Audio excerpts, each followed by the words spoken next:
pues como decía, gracias por venir, gracias a MS por facilitar esta interacción o este intercambio de información sobre lo que pueden ser soluciones satisfactorias y permanentes para la disfunción eréctil. Me comentaba antes Juan Carlos que hay un incremento grande en cuanto a consultas por disfunciones sexuales, también lo experimentamos en el hospital. Y bueno, mi nombre es Antonio Martín Morales, como lo ha dicho, trabajo en la unidad de gestión clínica Intercentro, concretamente en el Hospital Carlos Haya, y tengo el placer también de tener un equipo trabajando privadamente que es el Instituto de Urología Málaga. Hoy vamos a hablar de opciones de tratamiento más allá de los inhibidores de la fosfodiesterasa tipo 5, que es lo que fundamentalmente manejáis vosotros. Viagra, Levitra, Cialis, ahora Espedra, y ver que no se termina ahí la cosa, sino que podemos hacer bastantes más cosas por nuestros pacientes. Vayan por delante la presentación de lo que son mis posibles conflictos de intereses y mis responsabilidades. Esta es una charla que se ha elaborado entre AMS y yo mismo, que está personalizada y basada en mi experiencia y está pensada como un complemento a la educación y capacitación de los médicos y no se debe considerar como un sustituto de vuestro criterio, que es lo que en realidad al final pues va a prevalecer. ¿Cuáles son los objetivos por qué estamos aquí? Pues ver qué papel jugáis vosotros en la atención a los pacientes con disfunción eréctil, cuáles son las opciones de tratamiento, entender cuándo hay que remitir a un paciente a otro profesional, es decir, cuándo vosotros habéis llegado hasta el final de vuestras posibilidades y, sobre todo, muy importante, saber qué profesional elegir, puesto que no todos los que estamos más allá de estos dos primeros escalones, que ahora después veremos, pueden o podemos ofrecer todas las soluciones que un paciente con disfunción eréctil requiere. ¿Qué es la disfunción eréctil? Pues yo creo que lo sabéis vosotros y en definitiva es pacientes con dificultades en la erección que le impiden tener una vida sexual satisfactoria. ¿Es muy prevalente, es muy frecuente esta historia? Yo creo recordar, si no estoy mal informado, vosotros tenéis más información al respecto, la prevalencia de la diabetes no supera el 8 o 10%, ¿es correcto? La disfunción eréctil, ahora veremos también datos, casi duplica esta prevalencia. Muchas veces hablo con el paciente que viene un poquito pues azorado, avergonzado, tal. Mire, cuando haya una reunión y haya 5, uno de ellos tiene problemas de erección.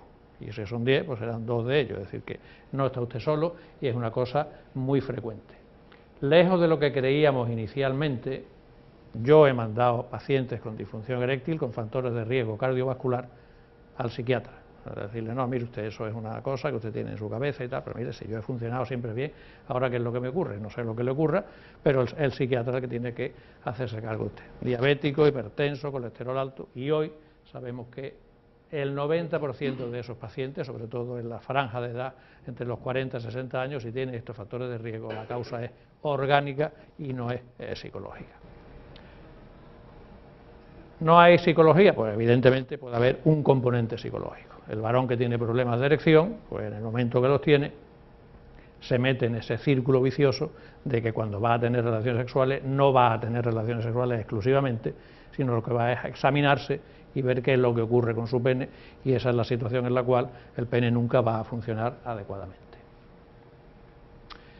Esto es lo que os comentaba, este es un estudio que hicimos en el Hospital Carlos Haya a finales de la década de los 90, 1999, se publicó en el Journal of Urology en el 2001, donde hacíamos una pregunta simple, estudio epidemiológico con 2.500 pacientes en toda España, fue un trabajo muy bien hecho, coincidió con el lanzamiento de Viagra y evidentemente a Pfizer le interesaba saber, aparte de sus estudios de mercado, qué es lo que podía ocurrir en la población real desde otro punto de vista, y se implementó un estudio epidemiológico con la ayuda de la Escuela Andaluza de Salud Pública.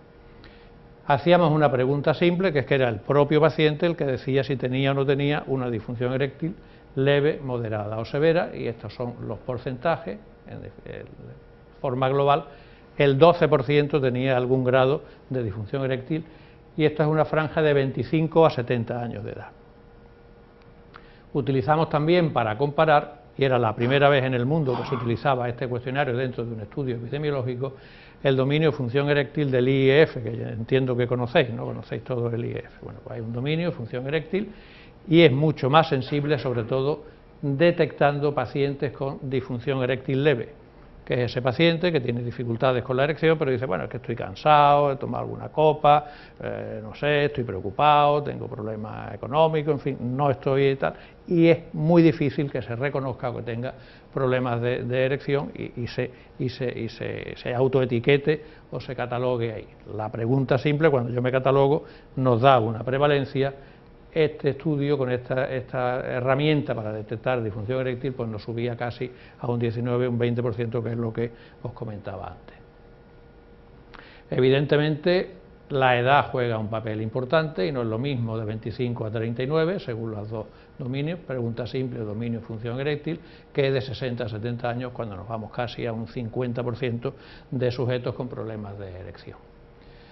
Esto es la distribución por grupo de edad y grado según la pregunta simple, donde como vemos que en la franja de 60 a 70 años, cuando hay casi un 32,3% según la pregunta simple, que es la que es menos sensible, digamos, y estos son los grados de severidad: completa, moderada y leve.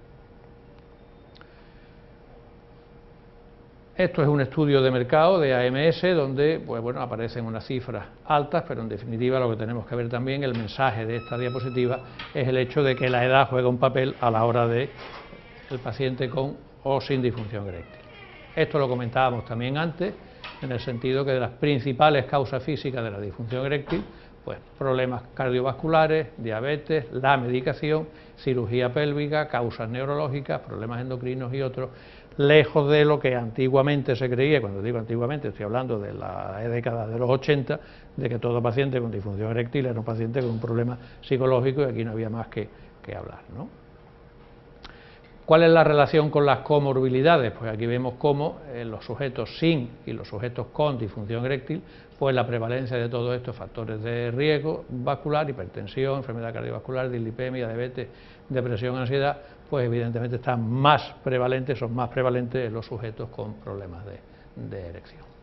Esto mismo obteníamos en el estudio que hacíamos, donde vemos que la enfermedad prostática casi triplica la probabilidad de tener disfunción eréctil, y seguramente os habrán presentado en estos últimos tiempos el tadalafilo 5 miligramos para el tratamiento conjunto de hiperplasia benigna de próstata o la sintomatología asociada a ello y la disfunción eréctil.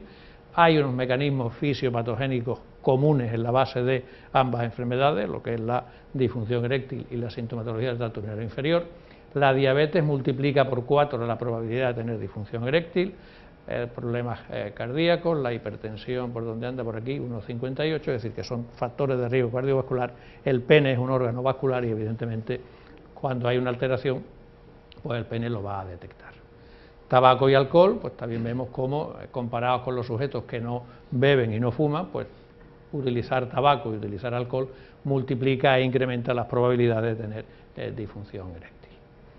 Pero esto no solamente es un problema de calidad de vida, es un problema que la salud sexual forma parte de la salud general, y hoy día nadie discute que una disfunción eréctil es un signo, un centinela de probable enfermedad cardiovascular. De hecho, hay algunas afirmaciones provocativas de un cardiólogo inglés, Graham Jackson, que dice que un sujeto con disfunción eréctil es un sujeto con una cardiopatía mientras no se demuestre lo contrario.